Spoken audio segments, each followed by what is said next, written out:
All right, Logan, I wanted to take the time to run through your test and describe some of the different areas of interest and areas that we're going to focus on for training over the next 3 to 6 months. First of all, thank you for taking the time to go out there and perform this test. No, it's not easy, but much appreciated, and I think the data that you're going to see from this is going to be really beneficial for you and certainly for me to create a training plan. So let's get into it. First thing that you see across the top here within INSCYD is some different tabs. Each one of these tabs represents different information that we're going to go into more detail on. First thing you see is body composition. So what we do here is we take your height, your weight, your gender, and your body fat if you're able to capture that. And with that, INSCYD is able to create a complete body profile, body comp profile. The way we use this is actually looking at your active muscle space, or one of the ways I use this is looking at your active muscle space. Here we see it's 25% of your total body mass. So you're 93 kilograms. If we take 25% of that, we get the total muscle mass in terms of kgs that you have. So simple way to do that would be 93 times 25%. And what we get at that point is 23 kilos of active muscle space. So this is going to be something we come back to in a second when we start talking about fueling strategies. Next, we get into metabolic capacities. This is a high-level overview of you as an athlete. This is the dashboard in your car. So we think of the speedometer, tachometer, etc. What we're looking at with VO2 is your aerobic capacity. A lot of people want to think of this as the overall size of the engine. We see this as a relative number. This takes into account your body composition and then total number. So this is why we see it being on the lower side in terms of the relative number, but very, very high in terms of the total. Because again, relative is taking into account your body composition. You're a bigger person, so you have more total mass on you. Total is very good, just under 5.5 liters. Now, VLamax, this is a new term for a lot of athletes. What this really tells us is your maximal ability to produce lactate. Another way to think of it is your anaerobic capacity or your predisposition of being really good sprinter, let's say. In your case, you're probably more of a guy that can put out a good pop in a sprint versus somebody that can go long, steady distance or long, steady intensity right around threshold. So what this starts to tell us is, number one, your utilization of fat versus carbohydrate. So that's a big piece of this, as well as the total percentage of your aerobic capacity, of your VO2 max that you're able to tap into at threshold. And we can see this down below. Now, in terms of VLamax and tying that to a specific performance, top level sprinter at the Tour de France is going to have a VLamax of something like 0.7 to 0.8. Somebody that's going to the Tour de France to try to win the overall or the GC is going to have a VLamax in the 0.3 range. So we can say very specifically, performance is tied to VLamax for a particular type of event, particular goal that you may have. All-rounder, somebody that's able to excel in multiple different types of races, has a decent sprint at the end, probably going to do well in a race like Paris-Roubaix, VLamax of about 0.5. Hopefully that gives you some context. This is something we'll come back to here in a second as we talk about ways to improve your performance, improve threshold, which is one of your big goals. As we get to threshold, we can see it as a relative number, 3.4 watts per kg, and then total 320 watts. And again, we can see percentage of your VO2 max, just under 73%. Now, graphically, when we look at this, don't be misled. You see very low, and then you see top level. What's happening here is within the software, we're able to categorize athletes based on their ranking. Are they professional? Are they amateur? Are they recreational? In your case, what I did is I have you in here as an amateur. And so that's skewing things a little bit higher and making the numbers or making the data look a little bit worse than it actually is. So if I had you in here as as a recreational rider, you would appear much higher, medium to high end for threshold. Fat max, what you can see here is a relative number, 205 watts, or sorry, relative number is 4.7 kilocalories per hour per kg, and then a total of 205 watts. And then the total kilocalories per hour is 439. So what this tells us is where you're getting max combustion of fat, what intensity, what wattage.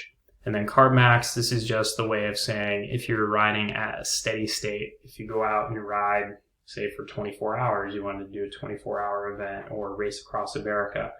If you're going to be doing something that's a long duration and you're taking in 90 grams of carbohydrate per hour, 90 grams is the max amount of carbohydrate you can get in exogenously. If you're doing that, this is the pace at which you're able to go indefinitely.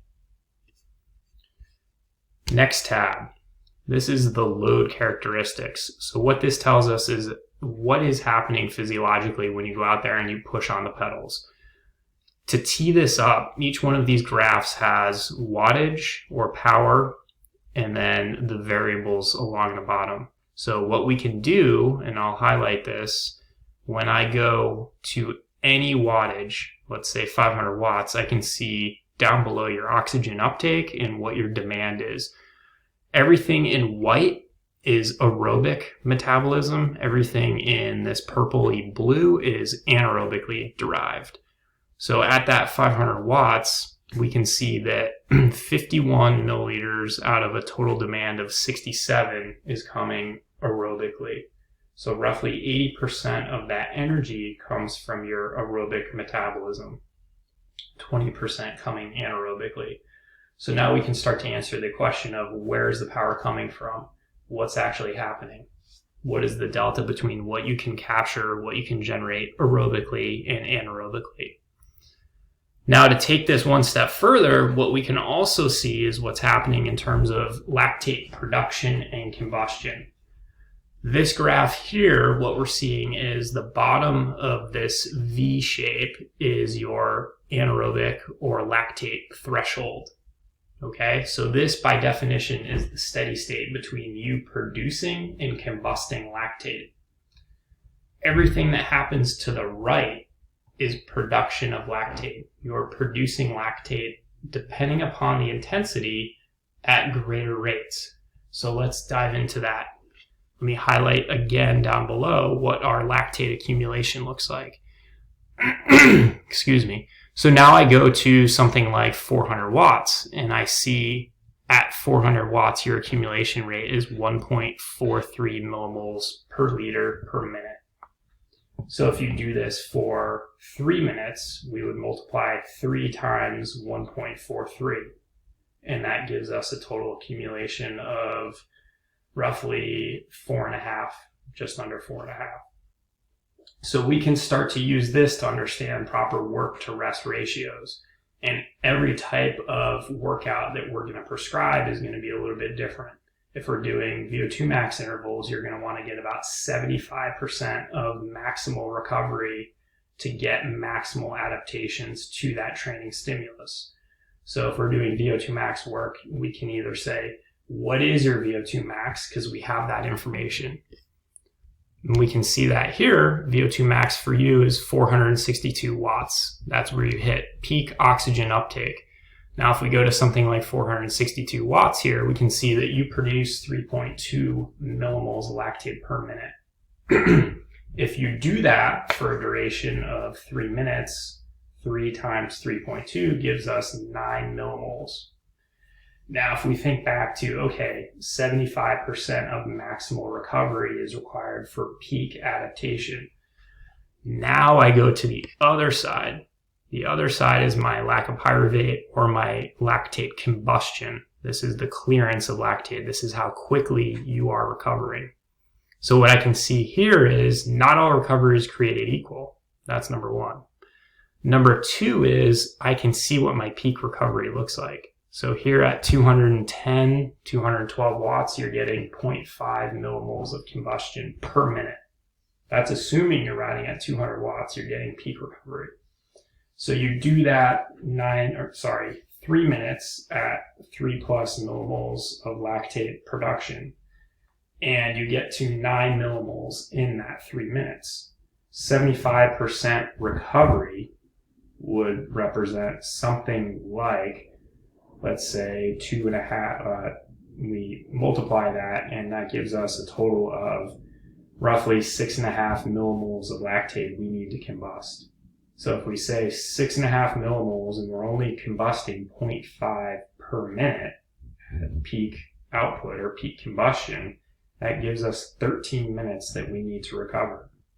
So if we're doing intervals, that's going to take a long time, probably not ideal. And doing 3 minutes at your peak oxygen uptake, 300, in your case, 462 watts, that's going to hurt. That's going to be really painful. So maybe a better way to do it is to do 30 seconds on. So 30 seconds at 460 watts.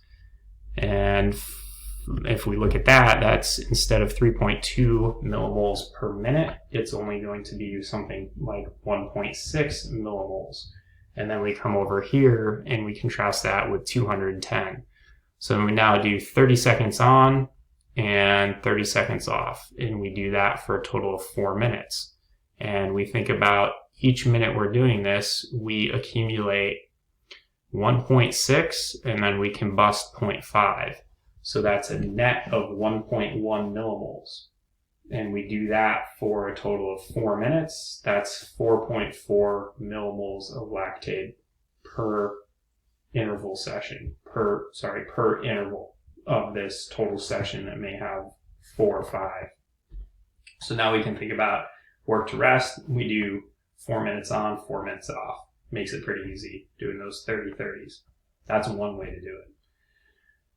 All right, so hopefully that tells a story of what's actually happening, and for you, why you're able to put out for 20 minutes probably something along the lines of, I would imagine 365, 370 watts if you went out and did a peak 20-minute power test. Now what you'll find is if you use an FTP test and you do that and you take 95% of that, 95% of 370 is going to be something like 352 watts as your quote FTP. We can see here your threshold is actually 320. Big difference, 30-watt difference. So that would skew everything in terms of your training zones, your fat and carb combustion, all that if you're using this traditional FTP modeling, which is why it's so flawed, especially when you take into account people like yourself that have a very high VLamax. You're much more anaerobic. You're producing a lot of lactate. All right.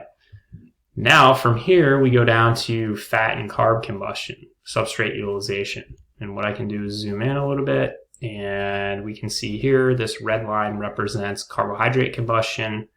Green is our beta oxidation of fat or combustion of fat. The green box is our fat max zone, so you can see it's not just 1 wattage. It runs from about 180 to 230-ish. All right, big difference in terms of carbohydrate combustion. Low end, we're at 65. High end, you're at about 100. This yellow is the 60 to 90 grams of exogenous carbohydrate you can get in per hour. That right now is the limit based on peer-reviewed science. Some athletes are able to supplement with an additional 30 grams of fructose, something that you'd want to play with. Now this 90 grams, the upper ceiling needs to be trained, much the same way you're going to go out there and train to become better at riding at threshold, better at combusting lactate, etc., etc. So what we can do is, going back to the body comp that I brought up earlier, if we say you have 23 kilograms of active muscle space and you can store something like 20 grams per kilogram, so we multiply 20 times 23, that gives us 460 grams of muscle glycogen that you're able to store. So going into a ride, let's say you're going to do a 5-hour ride, and your average wattage for that 5-hour ride is going to be, let's just stay right here, 250 watts, and I'll see this number down below. So 250, multiply that by 5 in terms of the combustion rate. So that's 5 times 135. And just doing that really quick here, that gives us 675. Now I back out the 460 grams of muscle glycogen. That gives me 215 total grams of exogenous carbohydrate you need to refeed during that ride. I divide that by 5. That's 45 grams that you need to be taking in per hour. Now, keep in mind, that's going to get you to the end of the ride. You're going to be totally zapped. You're going to have nothing left. You're going to be empty. But the idea is you can now calculate how much exogenous carbohydrate combustion is going on, how much endogenous carbohydrate you have on board and how much you need to replace exogenously. And you can also see when you're riding your fat max zone. I'm going to reset this, and next thing we'll go to is your training zones. So we can see here we have 8 different zones, easy enough to customize based on whatever your goals are for you. We'll keep it simple and we'll say most of the time you're out there, you're going to be spending time in your base zone. So ideally somewhere between 165 and 215. Your threshold is somewhere right around 320. 300 to 340 watts is a good range there. VO2 max, we already talked about that. 462, range of about 440 to 480. And then lactate shuttling, this is just where we're getting a 1-to-1 ratio of production to combustion of lactate. All right, so if you look 357 and 205, what you'll see is at 357, you are producing 0.51, and at 205, you are combusting 0.51. So it's a pretty simple 1-to-1 ratio.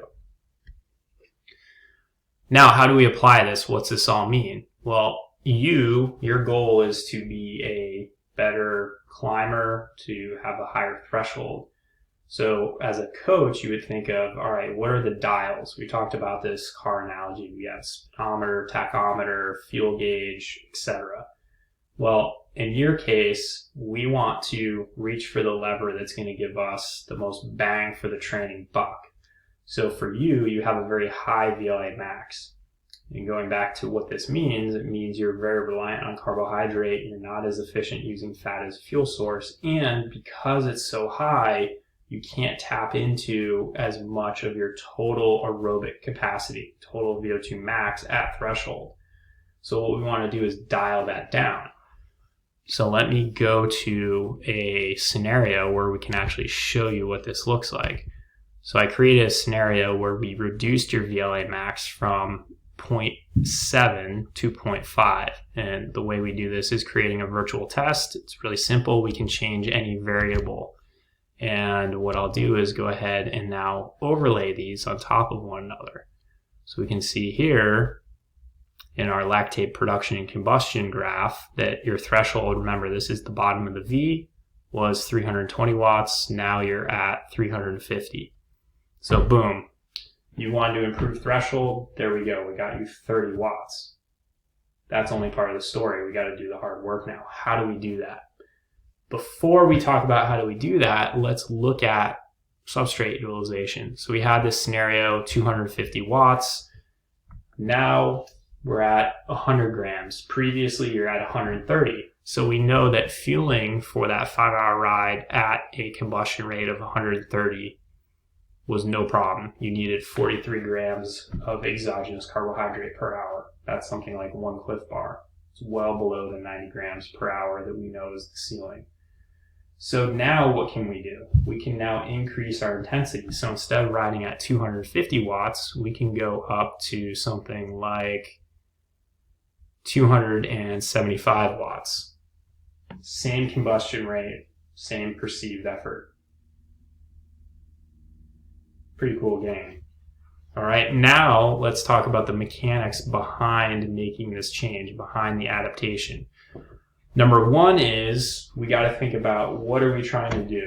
We're trying to elicit changes that promote more of your aerobic capacity to come to the front and reduce your anaerobic capacity. Number one, that means less muscle, less reliance or less time spent in the gym doing any sort of weight training. So anything that's going to trigger a glycolytic response, number one, weight training is a really good way to promote it. Number 2, any sort of sprinting, anything that's 10, 20 seconds, very high intensity, hard effort. Those types of things are going to spike glycolytic activity, therefore increase or at least maintain your VLamax where it is now. So ideally, reduce the amount of weight training. You can continue to do some, but it would be higher repetitions, lower weight. That's number 1. And there might be some conditions where you want you to do weight training after a ride, things like that. Number 2 is on the bike, what are we going to do? Probably the best thing that we can do is have you spend a lot of time in your fat max zone. So for you right now, that's going to be in that 200 watt range. Longer rides, averaging as close to 200, 210 watts as possible. Number 3, for interval sessions, what we're going to want to do is try to recruit our fast twitch muscle fiber and convert them to slow twitch. Now, you can go out and do a ton of 5-6 hour rides to do that. Or a way to kick this thing into high gear and do it a little bit faster is to do high torque, low cadence work. So for you, that means working up to 3 by 15 minutes at and around threshold. So 3 by 15 at 310 to 320 watts on a hill where you're doing about 50 to 60 RPM. What that's doing is it's taxing your slow twitch muscle fiber, and it's causing them to get fatigued very quickly. Over time, over the course of those 3 by 15 minute intervals, you're going to start tapping into your fast twitch muscle fibers. And by doing so, you are going to recruit them and start to convert them, thus reducing your VLamax, increasing your threshold power.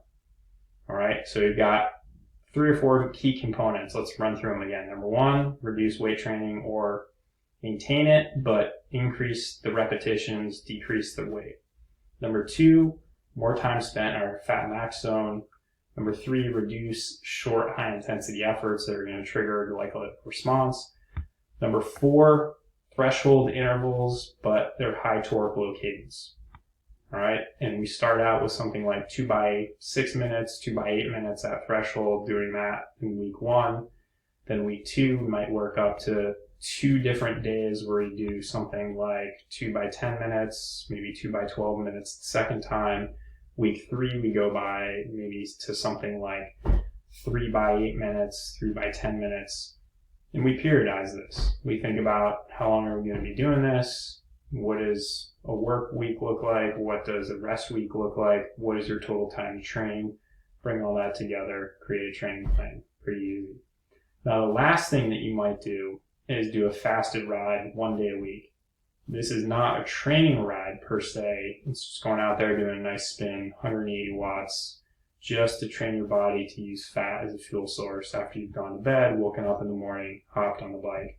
Maybe you could also pair that with a lower carbohydrate dinner the night before. That's going to have some nice adaptation to it. All right. So that should give you an overview of you as an athlete, ways in which we take this data, incorporate it into a training plan, and then also how this data really tells us more about you as an athlete, what this all represents. I should note everything here was done in the field. This was all done based on power. Everything that we're looking at is based on the underlying biological changes, biological interactions within the body. So there's nothing here that's based on power variation curve. There's nothing here that's statistically based on population theory. This is all based on peer-reviewed science, based on the underlying power mechanisms. How are you generating that force? How are you generating that power? Everything is based on what is happening in the muscle within your body. Cell mitochondria onto everything else that's going to be happening. All right, so I hope this was helpful. Hope this was interesting. Let me know if you have any questions. Thanks for listening.